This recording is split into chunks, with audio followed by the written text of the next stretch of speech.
On the first Tuesday of November, just as the last sliver of sun dipped below the western ridge, you saw them. The small herd you'd come to know from your kitchen window, grazing at the tree line. One moment they were there, their tawny coats a familiar sight against the darkening woods. The next, they were gone, vanished as if the twilight itself had swallowed them whole. You scanned the edge of the field, your eyes searching the deepening shadows, but found only the rustle of dry leaves. Where did they go? What unseen world do they enter when the day surrenders to night? The answer is a story whispered across centuries, a secret held in the hushed spaces between dusk and dawn. What you are about to learn concerns the extraordinary adaptations these creatures possess for surviving the hours when we can no longer see them. It speaks to an ancient vigilance, a connection to primal instincts that guide their movements through the darkness. The deer you saw at dusk, the doe on your property, carries a legacy of survival that predates human memory. It is a legacy woven into the fabric of the wild, a testament to their enduring presence. This hidden life, lived beyond the reach of our sight, is a profound marvel of the natural world. The Lakota people understood this innate knowing in deer.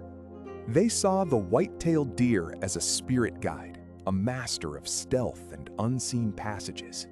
For them, the deer embodied the ability to move through the world without being perceived, a lesson in navigating both physical and spiritual landscapes.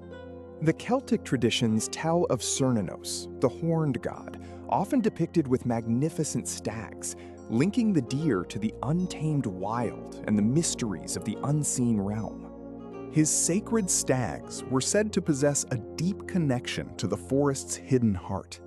In Shinto Japan, the sacred deer of Nara are revered not merely as animals, but as messengers between the human and divine worlds. These deer, moving freely through the ancient city, embody a bridge between the seen and the unseen, carrying with them an aura of sacredness. For centuries, their presence has been a living prayer, a reminder of the interconnectedness of all things. In the 11th century, the Prose Edda described Eikthrnir, a stag who stood atop Valhalla, gnawing on the branches of Yggdrasil, the world tree. From his antlers, water dripped, forming the great rivers of the world. This image connects the stag to creation, to the very sustenance of life, and to a realm beyond ordinary perception. Early Norse sagas spoke of deer that could vanish into mist, reappearing in unexpected places, a recurring theme of the elusive wild. In the Appalachian Mountains, folklore collected by WPA writers in the 1930s recounts stories of hunters who would catch glimpses of deer at the deepest edge of dusk. These were not merely animals to be hunted, but spirits of the forest, guardians of ancient trails. Some tales speak of deer that seem to melt into the trees, their forms blurring with the shadows. Consider the herd that shelters during the deepest hours of night. For nearly 12 hours, from the moment the last light fades until the first hint of dawn, they will seek out the densest, most impenetrable thickets. This is not a time for grazing or open movement. It is a period of absolute vigilance, a deep dive into their survival instincts. Within these hidden sanctuaries, they rest in shifts, never allowing the entire herd to be fully asleep at once.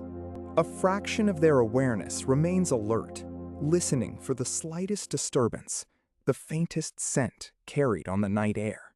This communal strategy ensures that while some rest, others remain awake, a silent, living alarm system for the entire group. They have learned that visibility at night is a critical vulnerability, and their instinct is to become one with the darkness itself. Think of the territorial markers a doe establishes for her fawns. Over the course of a week, she will use 3 distinct scent glands, leaving subtle messages on foliage and fallen logs. These markers do more than just define boundaries. They communicate the safety and presence of her young.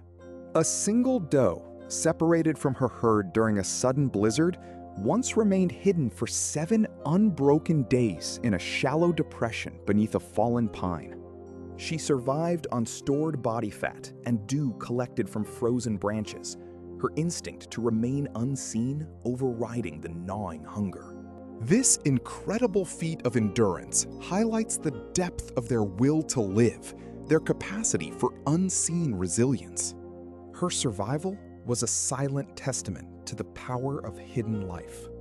Many species of deer have developed a remarkable acuity for navigating the darkness. Their large eyes, with a specialized reflective layer called the tapetum lucidum, gather far more light than human eyes. This allows them to see in light levels that would render us completely blind.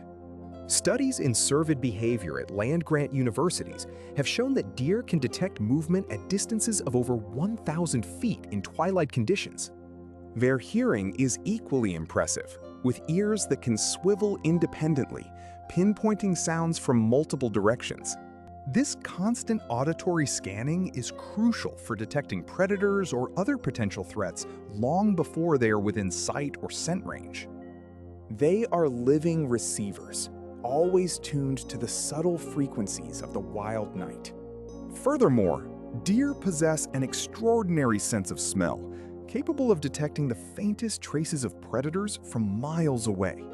This olfactory map of their territory is constantly updated, a complex chemical language that informs them of danger, food sources, and the presence of other deer. Research in wildlife ethology has indicated that their olfactory receptors are significantly more numerous and sensitive than those of domestic dogs. This allows them to differentiate between numerous scents, discerning the subtle differences between a passing fox and a stalking wolf, or even the scent of a familiar human from a stranger. Their world is painted in a spectrum of smells invisible to us. The concept of the deer paradox is often observed in remote areas. You might drive through miles of wilderness and see no deer, only to discover later that the area is teeming with them. This is because their ability to remain hidden is a learned, ingrained behavior passed down through generations. They know instinctively which dense cover offers the best concealment and which times of day are safest for movement. A study by the Rocky Mountain Biological Station tracked several herds for 5 years and found that they spent an average of 70% of their active hours in areas with less than 30% visibility, often in dense undergrowth or at the forest's edge. Their primary survival strategy is to avoid detection altogether. The white-tailed deer, for instance, will often stand perfectly still when they detect a perceived threat. This immobility, combined with their natural camouflage, makes them incredibly difficult to spot, even when you are looking directly at them. They will hold this position for several minutes, their senses working overtime to assess the situation. If the threat does not materialize or move closer, they will then often execute a series of explosive leaps, disappearing into the thickest cover in a matter of seconds. This unpredictable burst of speed and agility is a remarkable escape mechanism designed to confuse and evade predators. It is a silent ballet of evasion. In many Native American traditions, the deer represents grace, gentleness, and intuition. They are seen as carrying the wisdom of the earth, the ability to find sustenance and safety where others might find none. This connection to instinct and intuition is what allows them to navigate the night so successfully. They are not simply acting on reflex, they are responding to a deep, ancient understanding of their environment and its rhythms. Their hidden life is a constant lesson in mindful existence, a state of being fully present in the moment. The deer carry this deep awareness across the threshold of darkness. The sheer volume of deer that migrate during specific times of the year is also astounding. While not strictly a nocturnal behavior, the scale of their movement and their ability to vanish into the landscape is a crucial part of their survival. Millions of these animals traverse vast distances, their journeys guided by an innate understanding of seasons, food availability, and ancestral roots. Their ability to find safe passage, often unseen by human eyes, is a testament to their resilience and adaptability. They are masters of the unseen currents of the wild. Consider the phenomenon of stotting or pronking, a behavior observed in some species where the animal leaps high into the air with stiff legs. While often interpreted as a display of fitness to predators, it also serves to disorient them and to signal to the herd that the individual is aware and alert. This is not simply a random act. It is a calculated move, a visual declaration of the deer's awareness of its surroundings, even in low light. It is a communication of vigilance that echoes through their unseen movements. The next time you see a deer at dusk, at the edge of your woods, in your headlights, on a road you didn't expect, pause. Don't reach for your phone. Look. Just look. And know that for centuries, in every corner of this earth, your ancestors did the same thing. They knew what they were witnessing. Now you do too. The woods are never truly empty. They are merely filled with life that chooses not to be seen. Subscribe to What Deer Carry to explore more of these sacred encounters.